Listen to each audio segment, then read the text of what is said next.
নমস্কার, আমি শাশ্বতী। শাশ্বতীর গল্পগাথা ইউটিউব চ্যানেলের আরেকটি নতুন এপিসোডে আপনাদের সবাইকে স্বাগত। মাঝে কিছুদিন একটু ব্যক্তিগত কারণে আমি নতুন কোনো গল্প বা ঘটনা নিয়ে উপস্থিত হতে পারিনি, তাই জন্য আমি সবার কাছে ক্ষমা প্রার্থী। আবার দুটি ছোট ছোট গল্প বা দুটি ছোট ছোট সত্যি ঘটনা নিয়ে আমি উপস্থিত হয়েছি।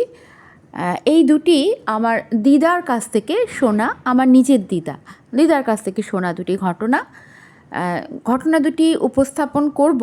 তার আগে সেই পরিচিত কথাগুলি। শাশ্বতীর গল্পগাথা ইউটিউব চ্যানেল কোনো ধরনের অলৌকিকতা বা তন্ত্রমন্ত্র বা কোনো ধরনের জাদুবিদ্যা বা অন্য কোনো কুসংস্কারকে উৎসাহিত করে না বা প্রমোট করে না। গল্পের খাতিরে হয়তো কোনো কোনো বিষয় উপস্থিত হতে পারে, তবে সচেতনভাবে এগুলোকে এই চ্যানেল কোনোভাবেই প্রশ্রয় দেয় না। তাহলে শুরু করছি। প্রথম ঘটনাটি আমার দাদামশাইয়ের জীবনে ঘটে যাওয়া ঘটনা, তবে ঘটনাটি আমি শুনেছি আমার দিদার মুখ থেকে। আমার দাদামশাই ছিলেন রেলের চাকুরে। তো প্রথম জীবনে তিনি যখন যেখানে পোস্টিং হতো সেখানে আমার দিদাকে নিয়ে যেতেন, কিন্তু পরবর্তীকালে যখন সংসার বাড়ে, ছেলেমেয়েরা সবাই যখন জন্ম নেয় এবং যখন অর্থাৎ আমার মা, মাসি, মামা সবার যখন জন্ম হয় এবং যখন গ্রামের বাড়িতে চাষবাসের কাজ দেখাশোনার প্রয়োজন হয়, তখন দিদা ছেলেমেয়েদের নিয়ে গ্রামেই থিতু হন।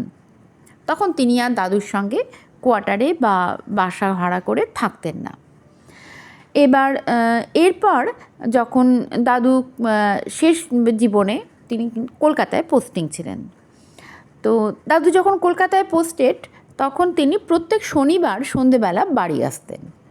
মেসে থাকতেন কলকাতায়, প্রত্যেক শনিবার সন্ধেবেলা বাড়ি আসতেন এবং সোমবার সকালে তিনি ফিরে যেতেন কর্মক্ষেত্রে। তো এরকমই এক শনিবারের ঘটনা।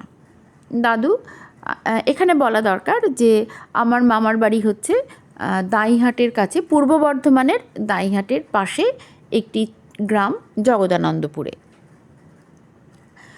তো দাদু সেই শনিবার ট্রেন থেকে নেমেছেন দাঁইহাট স্টেশনে। তখন রাত প্রায় 8টা, সাড়ে 8টা হবে। তো গরমকালের দিন, শীতকাল নয়, গরমকালের দিন, কিন্তু তা সত্ত্বেও খুব একটা গ্রাম তো খুব একটা লোকজন ছিল না। তো দাদু এবার গ্রামের পথ ধরেছেন। খানিক দূর যাবার পরে একটু খানিকটা ঝোপঝাড় বা গাছপালা ছিল। তো সেই ঝোপঝাড়ের অংশটা পেরোনোর পরেই দাদু হঠাৎ দেখেন যে তার সামনে একজন হেঁটে যাচ্ছে। তো দাদু তাকে চিনতে পারেন, যদিও অন্ধকার ছিল কিন্তু চিনতে পারেন, কারণ ওই ভদ্রলোকের হাঁটার একটু বিশেষ ভঙ্গি ছিল, একটু খুঁড়িয়ে খুঁড়িয়ে তিনি হাঁটছেন। তো দাদু তাকে চিনতে পারেন যে তিনি হচ্ছেন দাদুরই গ্রামের নীলু বলে এক ভদ্রলোক। তো দাদু তাকে ডাকেন যে নীলু, নীলু, কী ব্যাপার, তুমি কোথা থেকে এলে, তোমাকে তো আগে দেখলাম না। তখন উনি পেছন ফেরেন এবং দাদুকে বলেন যে এই তো খেতুদা। দাদুর নাম ছিল ক্ষেত্রমোহন বন্দ্যোপাধ্যায়। তো বলেন, এই তো খেতুদা, আমি একটুখানি স্টেশনে গিয়েছিলাম, স্টেশন মাস্টারের কাছে একটু কাজে, আমার ছেলে একটু বাইরে যাবে, ট্রেনের ব্যাপারে খোঁজ খবর করতে, বাড়ি ফিরছি। তো দাদু তখন বলেন যে ঠিক আছে, ভালোই হলো, চলো একসাথে যাওয়া যাক। কিন্তু যাবার সময় দাদু কয়েকটা কথা তার সাথে বলার চেষ্টা করেন, কিন্তু ভদ্রলোক বিশেষ কোনো উত্তর দেন না। তো দাদু মনে করেন যে হয়তো কোনো কারণে চিন্তিত আছেন বা শরীর টরীর খারাপ, হয়তো সেই জন্য হয়তো তিনি উত্তর করছেন না। দাদু আর বিশেষ কিছু বলেন না, দুজনে হাঁটতে থাকেন। একটু পরে দাদু একটু এগিয়ে যান এবং ওই ভদ্রলোক যেহেতু একটু খুঁড়িয়ে হাঁটতেন, তার পায়ে একটু ডিফেক্ট ছিল, তো তিনি একটু পিছিয়ে পড়েন। একদম গ্রামের সীমানায় এসে দাদু পেছন ফিরে দেখেন যে ওই ভদ্রলোক কোথায়। তখন দেখেন যে পেছনে কেউ নেই। তখন দাদুর একটু অবাক লাগে। তিনি দুবার উঁচু গলায় ডাকার চেষ্টা করেন, তাকে খোঁজারও চেষ্টা করেন, কিন্তু না পেয়ে দাদু এবার গ্রামে ঢুকে পড়েন, কারণ তিনি একটু ক্লান্ত ছিলেন, স্বভাবতই বাড়ি ফিরছেন, বাড়ি ফেরার একটা তাড়াও ছিল। তিনি গ্রামে ঢুকে পড়েন। এবার গ্রামে ঢুকে তিনি তার বাড়ির সামনে যখন প্রায় এসে গেছেন, তখন তার মনে হয় যে দূর থেকে যেন বেশ একটু চিৎকার চেঁচামেচি কোলাহল আসছে। তো কৌতূহলী হয়ে দাদু একটুখানি এগিয়ে গিয়ে দেখেন যে কী ব্যাপার। তখন দেখেন যে একটা জায়গাতে বেশ কিছু লোক মানে জড়ো হয়েছে। সেই জায়গাটা ছিল ওই নীলু বলে যে ভদ্রলোককে দাদু দেখেছেন তার বাড়ির সামনেটা। তো সেখানে গিয়ে দাদু দাঁড়ান এবং জিজ্ঞেস করেন যে কী হয়েছে। তখন তারা বলেন যে এই তো খেতুদা, তুমি ফিরলে, আর বলো না, নীলুদা হঠাৎ করে মারা গিয়েছেন সন্ধেবেলা। দাদু জিজ্ঞেস করেন যে কখন? বলছেন যে কখন মারা গিয়েছেন তো ঠিক জানি না, তবে এই কিছুক্ষণ আগে, আধ ঘন্টা আগে আমরা সবাই আমাদের সবার নজরে এসছে ব্যাপারটা। তো ব্যাপারটা যেটা হয়েছিল সেটা তারা ব্যাখ্যা করে বলেন যে সন্ধেবেলাতে ওই ভদ্রলোক নাকি সবার সঙ্গে বসে গল্পগুজব করেছেন, মুড়ি চা এসব খেয়েছেন, তারপরে বলেছেন যে আমার একটু শরীরটা খারাপ লাগছে, আমি ভেতরে গিয়ে একটু শুচ্ছি। তো তিনি যখন ভেতরে বিশ্রাম করতে চলে যান তখন এনারাও সবাই যে যার বাড়ি চলে আসেন। তারপর কিছুক্ষণ বাদে তার পরিবারের লোক গিয়ে দেখেন যে ভদ্রলোক সম্ভবত মারা গিয়েছেন। তারপর তো হইচই পড়ে যায়, সবাই মিলে গিয়ে দেখেন এবং স্থানীয় একজন হাতুড়ে ডাক্তারই ছিলেন, তিনি বলেন যে হ্যাঁ ইনি মারা গিয়েছেন, নিঃশ্বাস পড়ছে না। তো দাদু তো শুনে স্তম্ভিত হয়ে যান। কিন্তু আমার দাদু ছিলেন প্রবল ব্যক্তিত্ব সম্পন্ন একজন মানুষ, খুবই মিতবাক এবং ব্যক্তিত্ব সম্পন্ন মানুষ। হঠাৎ করে কোনো ব্যাপারে হইচই করা বা কোনো ব্যাপার নিয়ে একটা হুলস্থুল বাঁধিয়ে দেওয়া তার স্বভাব ছিল না। ফলে তিনি কিন্তু তার সঙ্গে যে কিছুক্ষণ আগেই ওই নীলুর দেখা হয়েছে তা কিন্তু তিনি সেখানে একেবারেই প্রকাশ করেন না। বলেন যে ঠিক আছে, তোমরা এদিকটা দেখো, আমি বাড়ি থেকে একটু পরিষ্কার হয়ে আসছি। তো বাড়ি এসে দিদাকে তিনি বলেন যে নীলু মারা গিয়েছে শুনেছ হয়তো, আমি ওখানে গিয়েছিলাম, আমাকে একটুখানি আগুন দাও আর একটু লোহা দাও। তো দিদা একটু অবাক হন যে শ্মশান যাত্রা তো তখনও করেননি, তো তা সত্ত্বেও তিনি লোহা আগুন এসব চাইছেন কেন। মৃতদেহর কাছেও দাদু সম্ভবত যাননি, দিদা বুঝতে পেরেছিলেন। তো যাই হোক, দিদার কথা না বাড়িয়ে দাদুকে ওইসব এনে দেন। তো দাদু একটু লোহা ছুঁয়ে আগুন টাগুনে হাত দিয়ে মানে আগুন পুড়িয়ে যেটা নিয়ম আর কি সেগুলো করে আগুন স্পর্শ করে তিনি বাড়িতে ঢোকেন এবং জামা কাপড় সব ছেড়ে ফেলেন এবং তারপর বলেন দিদাকে যে আমি একটু বিশ্রাম করব, আমার আমার ভালো লাগছে না খুব একটা। তো দিদাও আর বিরক্ত করেননি। কিছুক্ষণ বাদে ওই নীলু বলে যে ভদ্রলোক, তার বাড়িতে যারা ছিলেন, তো গ্রামবাসীরা অন্য যারা ছিলেন তারা সবাই দাদুকে খুঁজতে আসেন যে শ্মশান যাত্রায় দাদু যাবেন কি না জিজ্ঞেস করতে আসেন। তো দাদু তখন বলেন যে না, আমি যাব না, আমার শরীরটা একদমই ভালো বোধ হচ্ছে না। তো যাই হোক, তারপর তারা চলে যান শ্মশানে। দাদু আর তাদের সঙ্গী হননি, কিন্তু সেই রাত থেকেই দাদুর প্রবল জ্বর আসে এবং পরবর্তী 7 দিন দাদু কিন্তু আর কলকাতায় ফিরতে পারেননি। তারপরেই সোমবার, অর্থাৎ কামিং যে সানডেটা ছিল বা মানডেটা ছিল, তারপরের সানডে বা মানডেতে দাদু একটু সুস্থ বোধ করেন এবং তখন তিনি তার কর্মক্ষেত্রে ফিরে যান। তা এই ঘটনাটি খুব একটি আশ্চর্যজনক ঘটনা, যেটা পরে এই মাঝখানের যে সময়টা সেই সময় দিদাকে দাদু বলেছিলেন এবং দিদা এই ঘটনাটি পরবর্তীকালে আমাদের কাছে গল্প করতেন আর কি, আমরা দিদার কাছে শুনেছি। তো এটা ছিল প্রথম ঘটনা। এবার এটা খুবই একটি সাধারণ ঘটনা বলে মনে হতে পারে, কারণ এরকম ঘটনা বহুবার আমরা বহু জায়গাতে শুনেছি, কিন্তু আগেকার দিনে কিন্তু এই ধরনের ঘটনা খুবই ঘটতো। ঠিক আছে, এই ধরনের ঘটনা কিন্তু আমরা প্রায় শুনে থাকি এবং আমার ধারণা যে আমার দাদু বা দিদা তারা কেউ মিথ্যা ভাষণ করবার মতো মানুষ ছিলেন না, নিশ্চিত এই ধরনের ঘটনা ঘটেছিল। এবার আপনাদের যেটা মনে হয় সেটা আপনারা বিবেচনা করবেন। আসি পরবর্তী ঘটনায়। পরবর্তী ঘটনা হচ্ছে আমার দিদার নিজের অভিজ্ঞতা। আমার দাদুর 2 বিবাহ ছিল। দিদা ছিলেন দ্বিতীয় পত্নী। এবার প্রথম পত্নী, তার নাম ছিল অন্নপূর্ণা, আমার দিদার নাম হচ্ছে যোগমায়া।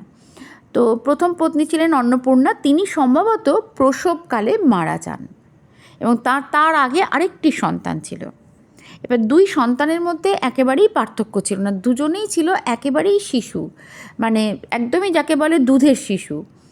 তো তখনকার দিনে গ্রাম দেশে যেটা প্রচলিত ছিল যে স্ত্রী মারা গেলে সন্তান রেখে তাদেরকে মানুষ করবে কি করে, তো সেই জন্য বা মানুষ করবার উদ্দেশ্য নিয়ে দ্বিতীয় বিবাহ খুব তাড়াতাড়ি দিয়ে দেওয়া হতো। তো সেইভাবেই আমার দিদার বিবাহ হয়। এবার দিদার বিয়ের পরে দিদার শাশুড়িও তখন বেঁচে ছিলেন, মানে আমার মায়ের যিনি ঠাকুমা তিনিও বেঁচে ছিলেন। তো দিদার বিয়ের পরে ওই 2 সন্তানের পরিচর্যার দায়িত্ব আমার দিদার ওপরে আসে। এবার প্রত্যেক দিন একটা নির্দিষ্ট সময় বিকেলবেলা দিদা ওই 2টি বাচ্চাকে দুধ খাওয়াতে বসতেন।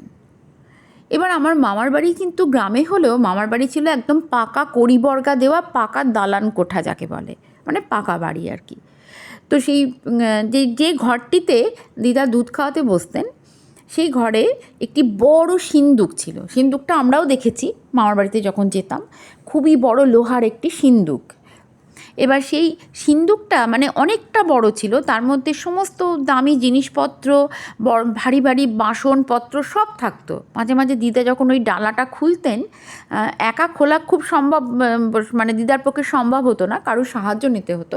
তখন আমরা একদম সেই মানে চেয়ার টুল মোড়া এসবের উপর উঠে দাঁড়িয়ে তার ভেতরটা দেখার চেষ্টা করতাম। তো যাই হোক, এই যে বড় একটা ভারী সিন্দুক ছিল সেটা একটা বড় একটা আসবাবের মধ্যে পড়ে। তো সেই সিন্দুকের সামনে বসে দিদা ওই বাচ্চা দুটিকে দুধ খাওয়াতেন বিকেলবেলাতে। আর দিদার শাশুড়ি অর্থাৎ আমার মায়ের ঠাকুমা তিনি ব্যাপারটাকে তত্ত্বাবধান করতেন। এবার দিদা যখন দুধ খাওয়াতেন সেই সময় খাওয়াতে বসতেন যখন, সেই সময় মানে বিকেলবেলায় কিন্তু এটা ঘটতো, দিনের অন্য সময় নয়। বিকেলবেলায় যখন দুধ খাওয়াতে বসতেন তখন দিদার শাশুড়ি মা দিদাকে বলতেন যে ওই এসেছে, ওই দাঁড়িয়ে আছে, ওই দেখ দাঁড়িয়ে আছে। দিদা খুব ভীতু ছিলেন। আমার দিদা কিন্তু অত্যন্ত ভীতু মানুষ ছিলেন। দিদা কিন্তু পেছন করে আর দেখতেন না। ওই সিন্দুকের পেছন দিকে নাকি তখন ওই অন্নপূর্ণা অর্থাৎ দাদুর যিনি প্রথম স্ত্রী, ওই বাচ্চা দুটির মা, তিনি নাকি দাঁড়িয়ে থাকতেন। আর মায়ের ঠাকুমা তিনি বলতেন যে এই বাচ্চা দুটোকে আমি বাঁচাতে পারবো না, খেতুর এই দুটো ছেলে মেয়েকে আমি কিন্তু বাঁচাতে পারবো না, আমি জানি ও কিন্তু ঠিক নিয়ে যাবে ওদেরকে। এবং শেষ পর্যন্ত কিন্তু তাই হয়। দিদা খুব ভয় পেতেন ব্যাপারটা, যদিও এই উপস্থিতি দিদা কোনো দিন নিজে দেখেননি, কিন্তু দিদার ঠাকুমা যখন বলতেন যে ওই দাঁড়িয়ে আছে দেখছে, তখন দিদার একটা অদ্ভুত ফিলিংস হতো, একটা আনকানে ফিলিংস হতো, এবং দিদা খুব ভয় পেতেন তখন। দিদা যদিও ঘুরে কোনো দিন দেখতেন না। আর শেষ পর্যন্ত কিন্তু তাই হয়, বিনা কারণেই বা খুব সামান্য রোগ ভোগে 2টি বাচ্চাই কিন্তু পরপর মারা যায়। এবং তারপর আমার দিদার অনেক দিন সন্তান হয়নি, অনেক দিন। মানে আমার মায়ের ঠাকুমা বলতেন যে খেতুর আমার একটা কানাখোড়া মেয়ে হয়ে বেঁচে থাক। মানে সেই সময়কালে মেয়ে বা কন্যা সন্তান কিন্তু খুব একটা স্বাগত ছিল না, কেউ খুব একটা পছন্দ করতেন না, পুত্র সন্তানকে সবাই অধিক কাম্য বলে মনে করতেন। তো মেয়ে হোক আবার কানাখোড়া, মানে যাই হোক একটা সন্তান থাকুক, মানে প্রথম 2টো সন্তান তো চলে গেছে, এবার খেতুর একটি কানাখোড়া মেয়ে হয়ে বেঁচে থাকে। এই কথাটি আমি আমার মায়ের মুখে বহুবার শুনেছি, এই ঘটনাটি শুনেছি এবং এই কথাগুলোও বারবার শুনেছি, দিদার কাছেও শুনেছি ঘটনাটি। তো যাই হোক, পরবর্তীকালে আমার দিদার 3টি সন্তান হয়। আমার মামা, উনি ছিলেন বড়, তারপর আমার মা, তারপর আমার মাসি। এখন আর এই 3 জনের মধ্যে প্রথম 2 জন নেই, অর্থাৎ আমার মা এবং মামা আর বেঁচে নেই, তবে আমার মাসি এখনও সুস্থ শরীরে বর্তমান আছেন। যাই হোক, এই ছিল আর একটা ঘটনা। মানে গ্রাম বাংলার যে সেই সময়কালে যখন গ্রাম বাংলাতে অন্ধকার ছিল, ইলেকট্রিসিটি ছিল না, সেই গ্রামীণ জীবনে এই ধরনের ঘটনা হচ্ছে খুবই স্বাভাবিক একটি ঘটনা বলে আমরা মনে করতে পারি, বা এগুলো খুবই স্বাভাবিক ঘটনা। বেশিরভাগ জায়গাতেই এরকম ঘটনা ঘটতো, মানুষ দেখতে পেত এগুলো। তবে যেহেতু আমার পরিবারে ঘটে যাওয়া ঘটনা এবং আমি বহুবার দিদার মুখে শুনেছি বা মায়ের মুখে শুনেছি, তাই জন্য আমি দুটি ঘটনাই এখানে উপস্থাপন করলাম। আশা করি আপনাদের ভালো লাগবে। অনেক দিন পরে আবার আমি এই চ্যানেলে আমি গল্প বা ঘটনা শোনালাম। আমার তো খুবই ভালো লাগলো। আপনাদের কেমন ভালো লাগলো বা ভালো লাগলো কি না বা কেমন লাগলো একটুখানি কমেন্ট করে জানালে খুবই ভালো লাগবে। ভালো থাকবেন সবাই, ধন্যবাদ।